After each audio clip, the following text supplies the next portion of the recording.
Hello, I'm Melanie the midwife, and today we'll be reviewing some research that hit the media in a big way in Australia because it reported that home births were just as safe as hospital births in Australia. This research was the first to comprehensively examine maternal and perinatal outcomes across 3 different settings for women experiencing pregnancies that were uncomplicated. And the study was conducted by some of the heavy lifters in Australian birth research, and it was called Maternal and Perinatal Outcomes by Planned Pace of Birth in Australia from 2000 to 2012, and it's a linked population data study. This paper is open access, so you can find it on the internet and read it without having to pay for it. And it compared outcomes for Australian women who are having uncomplicated pregnancies according to their planned pace of birth. So let's look at how it was done. This study looked at birth statistics from women with uncomplicated pregnancies from all over Australia between 2000 to 2012.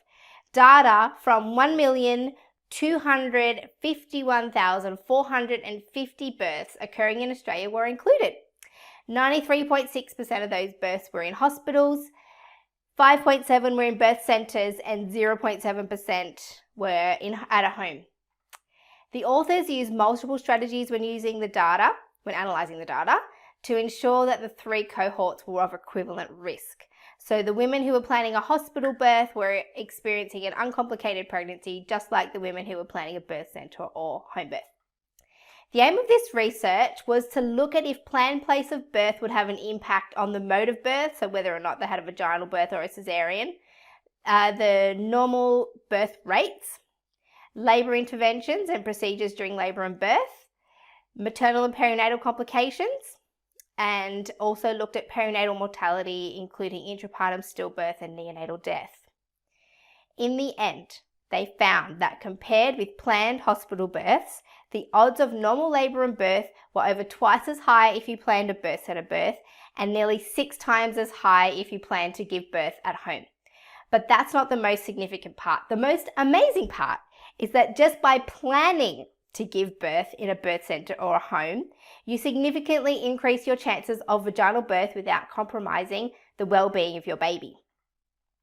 The authors found that there was no statistically significant difference in the proportion of intrapartum stillbirths or early or late neonatal deaths between the 3 planned places of birth. So the short of it is that just by planning to give birth outside a hospital, you significantly increase your chances of a normal labour and birth without the unfortunate consequence of putting your baby at increased risk.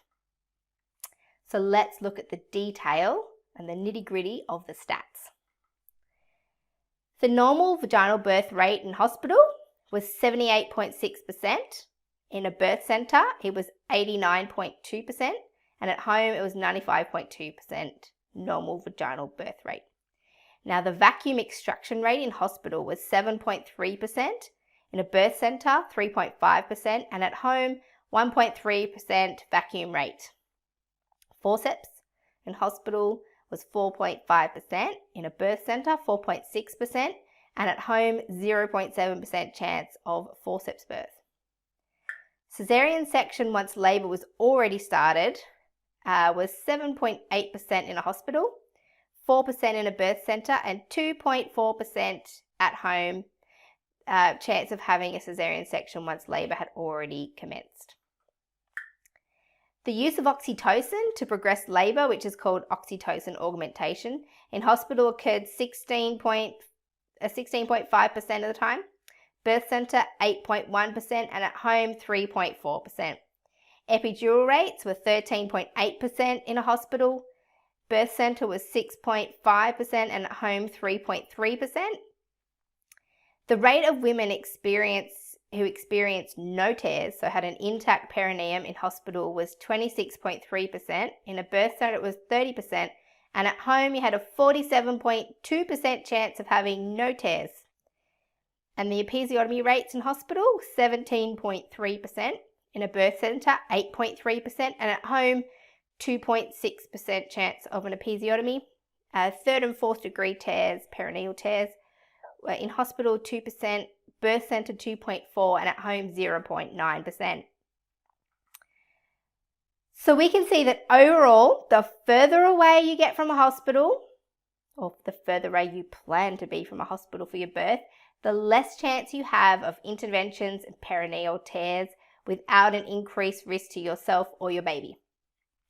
That's great news for women choosing home birth, but not so good for women choosing hospital birth, who had to go through a significant amount of intervention, episiotomies and perinatal tears in order to produce the same outcomes as a birth centre or home birth. Now these are the overall stats we're looking for babies. Overall, the chance of your baby being born still during labour or experiencing an early or late neonatal death is 0.7 per 1,000 births. In hospital, it's 0.8 in 1,000, birth centre 0.4 in 1,000, and at home 1.1 in 1,000. Now even though the home birth rate is 0.3 higher than hospital rate and 0.7 higher than the birth centre rate, the statistical analysis concluded that it's still considered statistically insignificant result. This study provides evidence on the safety of births planned in hospital, birth centre and at home across all states and territories in Australia. So basically, regardless of where you choose to give birth in Australia, you and your baby's chances of surviving are equal. The latter can just do it without the high levels of intervention. And home birth midwives all over Australia, a big shout out to you, because despite lack of support from the government, no access to professional indemnity insurance, witch hunts of epic proportions, and all sorts of hostile working and social conditions, you have supported women in such a way that has produced exemplary results without the need for excessive intervention. And you clearly are the defenders of normal birth, and I salute you. I'm Melanie the midwife, and if you found this helpful, pass it on.